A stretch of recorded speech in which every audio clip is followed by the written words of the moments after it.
What's up, everyone? How are you doing? This is your friend Shresh Gaikwad here, and I welcome you to this new vlog. So today is a very special day because आज हमारे school का science and social science exhibition है, and I'm gonna take you with me on this beautiful journey. और हम explore करेंगे हमारे school के students ने किस तरीके के प्रोजेक्ट्स बनाए हैं. So आइए, without wasting any more time, let's go ahead and let's see the wonders the students have made for us. Let's see. Come on, let's go. So let's go. Let's see what they have to show us today. Good morning, myself is Kritika. Myself is Apavi. And we are present over here to show the introduction of different life process of human body. So first we're gonna start with Human circulatory system, which consists of nerves, and then human muscular system, which consists of muscles. Now we further proceed to the skeletal system, which provides the structure to the human body. And the human body have different parts. First is the skull, which protects our brain, the outer part and the inner part. And this is a rib cage, which helps to cover our lungs, a pair of lungs, which helps in the process of respiration. And this is the inner part of the lungs. And further we proceed to the digestive system, which starts from the mouth and ends to the anus. In this process, the food gets digested and provide very different nutrient to the body. The process of digestion consists of 5 parts, that is digestion, absorption, assimilation and ingestion. And then further we have the heart, the outer part and the inner part. And this is the excretory system, which consists of the kidney, the urethra and the anus. These all parts combine together to perform different parts of the human life. And now you can proceed further to see the working models. Thank you. Good morning, sir. Myself Prachi Paswan.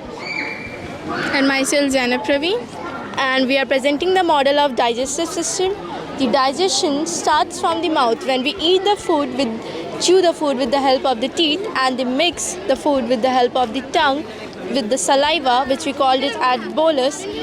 Then it goes through a pharynx, which is a common passage for food and the air, and from the pharynx it goes to the esophagus, which we also called as food pipe. And the transportation of the bolus is through the peristaltic movement, which is the contraction and relaxation movement, and then it proceeds through the J-shaped muscular bag, which is called as stomach, and it goes through a cardiac region, and the bolus in the stomach mixed with the HCl, pepsin and the mucus, which is present in the inner wall of the stomach, and the food stays there for 3 to 4 hours, and then it goes from the pyloric region, which we call as the bolus is the mix with the bolus of the HCl is known as the chyme, and it further goes to a small intestine where the final digestion occurs, and it receives the secretions from the pancreas and the gallbladder, and the digested food, the nutrients, is transported through a finger-like projection present in the villi, and the nutrients goes through the each and every body part, and the semi-undigested food goes to a large intestine where the absorption of water and the killing of bacteria is done, and the undigested food is moved through the anus. Thank you. Hello everyone, myself Nandini. Myself Soumya Singh. Myself Sagun. And today we have prepared a working model of respiratory system. So each and every cell in our body needs oxygen for the oxidation of food to obtain energy. And it is insufficient for diffusion to fulfill oxygen requirements in our body. So we have an arrangement in our body which is known as a respiratory system. So I would like to explain the mechanism of respiratory system. So our respiration process begins from our nose. Our nose is having 2 holes present in it, that is known as nostrils, and one passage is connected with the nose, that is nasal passage. So when we inhale air, the air is filled inside our nasal passage through our nostrils. Inside our nasal passage, fine hair as well as mucus is present, which purifies the air. Now that purified air travels inside our pharynx, then it comes into larynx, and it enters our trachea, which is also known as the windpipe of our respiratory system. Now trachea is a muscular organ, so it needs some protection. So it is protected by the help of rings of cartilage. It prevents it from getting collapsed. Now the trachea is further divided into two branches that is known as bronchi. Bronchi is connected with the two lungs. So this one is the inner structure of lungs, this one is the outer structure of lungs.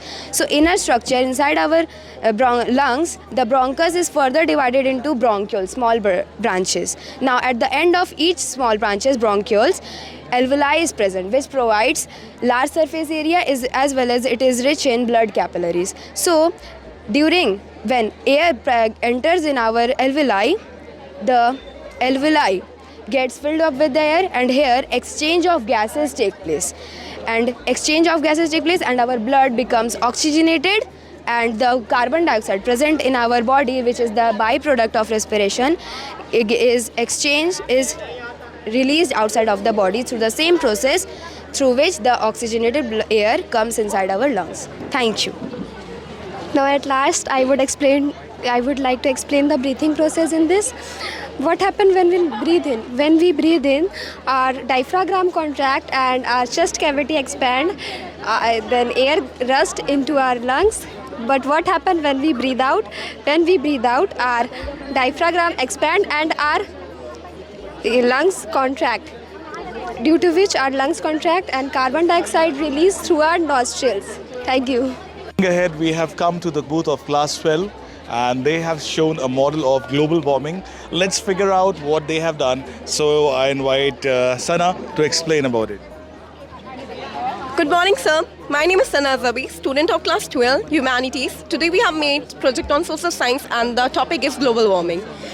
As we can see that, as we are knowing that global warming has becoming a major problem in our day-to-day life, and we humans are only responsible for it.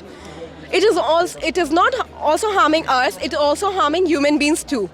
As we are rising in population, we are cutting forest, which leads to deforestation. And due to deforestation, as we know that trees are mainly responsible for climate and rain also.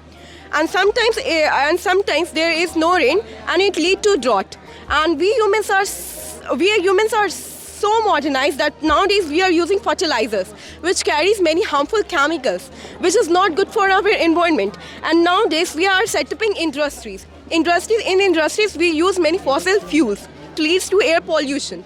And nowadays we humans are so busy that for traveling short distance also we are going by bus, train, and these all things, and which creates and which leads to and which creates carbon dioxide, which is very bad for our environment. And due to these all things, our glaciers are getting melted. Glaciers are melting, and due to this, it is rise in the sea level. The sea levels are getting raised, and due to this, the nearby areas are getting flooded, and especially villages. Thank you. So now we're going to check out CCL India coal mines. Let's see how it is. I'm handing over the mic to our boys to give a beautiful presentation. My name is Arpit Raj, standard of class 9A. This is coal mine project, and this is the entry of coal mine, and this is old mine. This is closed due to the water, and the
By all our faculty members to nurture great minds in a small package. Come on, let's go.